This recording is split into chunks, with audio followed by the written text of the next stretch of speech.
ચાલો મિત્રો, જય માતાજી, જય શ્રી કૃષ્ણ. કેમ છો બધા?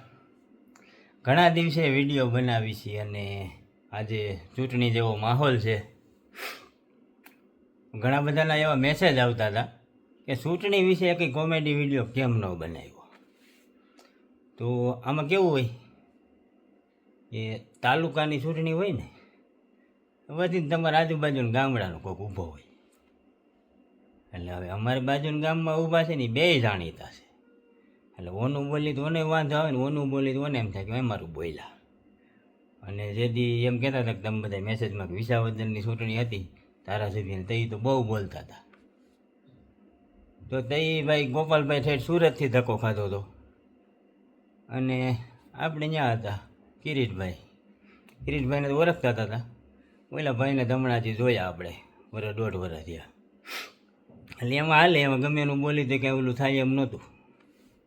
આ ચૂંટણીમાં થોડોક ડખો થાય સમજા, કારણ કે બધીને હગા હોય, જાણીતા હોય, આજુબાજુના હોય. બે ત્રણ જણા ફોન કરે કે ના રહેવા દેજો વાલા. એટલે તોય છતાં બધાની એક ફરમાઈશ હતી કે એક તો વિજુબાનો તો થઈ જ જાય. તો આ વિડીયો પછી આપણે છે ને રોંઢાકનો છે ને એક વિજુબાનો વિડીયો મૂકી દઈએ. અને ઘણાય પછી શું છે વાહે વિડીયા બહુ બધાય બનાવ્યા છે. મારું હૈયું બહુ આમ હરખ થતો હતો કે હું એને બોલું. કમેન્ટ તો હું કરી દેતો હતો પણ બોલાય એવું હતું નહીં વાલા. તો ચાલો એક વિજુબાની ફરમાઈશ છે એ આજ પૂરી કરી દઈશ. વિજુબાનો તો વિડીયો આજ આવશે. તો બધા શાંતિથી મતદાન કરો, મત આપો, પછી આપણે કાલથી આપણે લડશું.